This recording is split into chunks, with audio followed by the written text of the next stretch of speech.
So today we will discuss about what's the difference between common intention and similar intention in a very easy way. इसे एक example के through समझते हैं। मान लीजिए दो लोग हैं ए एंड एक्स के बीच में किसी मैटर को लेके फाइट हो जाती है। अब यहाँ पे A with his friend B and C plan करता है टू मर्डर एक्स। दूसरे दिन ए बी और सी के साथ एक्स के पास पहुँच जाता है। अब यहाँ पे ए जो होता है वो एक्स का हाथ पकड़ा रहता है, बी जो होता है एक्स का पैर तोड़ देता है, सी जो है अपने पॉकेट से बंदूक निकाल के एक्स को शूट कर देता है और वहाँ पे मौके पे ही एक्स की डेथ हो जाती है। अब यहाँ पे ए बी एंड सी तीनों पे ही मर्डर के चार्जेस लगेंगे। Here the act was done in furtherance of common intention. यहाँ पे सामान्य इरादे जो कि कॉमन इंटेंशन को पूरा करने के लिए ये एक्ट किया गया था। Each of such person is liable for that act in the same manner as if it were done by him alone। इसका मतलब ये है कि यहाँ पे ए जो है और बी जो है ऐसा नहीं बोल सकते हैं कि मैंने तो बस हाथ पकड़ा था, मैंने तो बस पैर तोड़ा था। यहाँ पे ए और बी उतने ही लाइबल होंगे जितना कि सी, क्योंकि there was a clear plan and agreement between the participants. यहाँ पे ए बी एंड सी तीनों के ही ऑब्जेक्ट, मोटिव और टारगेट कॉमन थे। यहाँ पे ऑलरेडी तीनों के बीच में प्री अरेंज प्लान किया गया था to murder X. All three are liable for the offence of murder. एक और एग्जाम्पल के थ्रू समझते हैं। मान लीजिए एक पर्सन एक्स होता है, वो थोड़ा अमीर होता है, उसके पास काफ़ी बाइक्स होते हैं, वो डेली अलग अलग बाइक्स पे अपने मोहल्ले में घूमता था। उसके मोहल्ले में 3 लड़के थे ए बी एंड सी।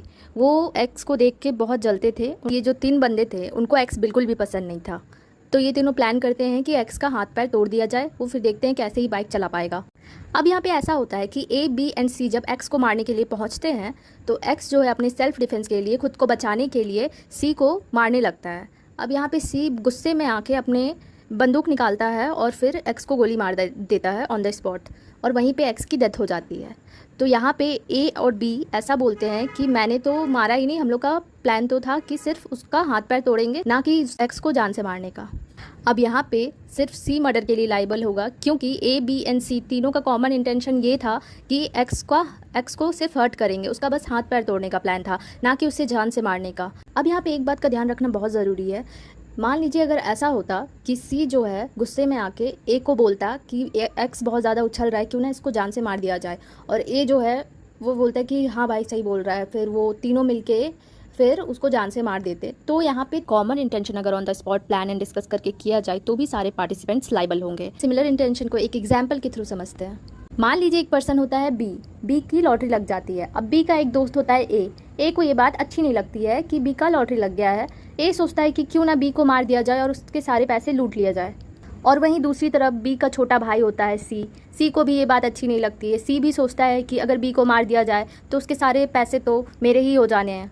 बी जो है अपने घर जा रहा होता है, ए जो है उसका पीछा करता है और प्लान करता है कि उसके घर पे ही जाके उसको मार दूंगा। और वहीं दूसरी तरफ जो है सी उसका वेट कर रहा होता है कि बी अगर घर पे आएगा तो उसको मार दूंगा। जब बी घर पहुंचता है तो ए और सी मिलके बी को मार देते हैं। यहाँ पे ए और सी दोनों का ही कॉमन गोल था, दोनों ही मर्डर के लिए लाइबल होंगे, लेकिन ये कॉमन इंटेंशन नहीं सिमिलर इंटेंशन होगा, क्योंकि यहाँ पे कोई भी प्रायर मीटिंग ऑफ माइंड्स नहीं शेयर किया गया था। यहाँ पे कोई भी प्री अरेंज्ड प्लान नहीं किया गया था। ऐसा हो सकता है कि अगर ए जो है ऐसा सोच रहा था कि बी को जान से नहीं मारना, सिर्फ ग्रीवियस हर्ट का सोच रहा था, लेकिन सी का जो प्लानिंग था वो जान से मारना था, उसका मर्डर का प्लानिंग था। तो यहाँ पे ए जो है वो सिर्फ ग्रीवियस हर्ट के लिए लाइबल होगा और बी जो है मर्डर के लिए, भले ही यहाँ पे बी जो है उसका सी ने मर्डर ही क्यों ना कर दिया हो। सिंपली कहा जाए तो यहाँ पे सारे ही पार्टिसिपेंट्स एक दूसरे के एक्ट के लिए लाइबल होंगे, क्योंकि यहाँ पे कोई भी ऑफेंस कमिट करने से पहले सब कुछ प्री प्लान्ड होता है एंड एक दूसरे के साथ डिस्कस करके किया जाता है। लेकिन सिमिलर इंटेंशन में ऐसा नहीं है। सिमिलर इंटेंशन में कोई भी पर्सन सिर्फ खुद के एक्ट के लिए लाइबल होगा, एक दूसरे के एक्ट के लिए नहीं, क्योंकि यहाँ पे कुछ भी प्री प्लान्ड करके नहीं किया गया है।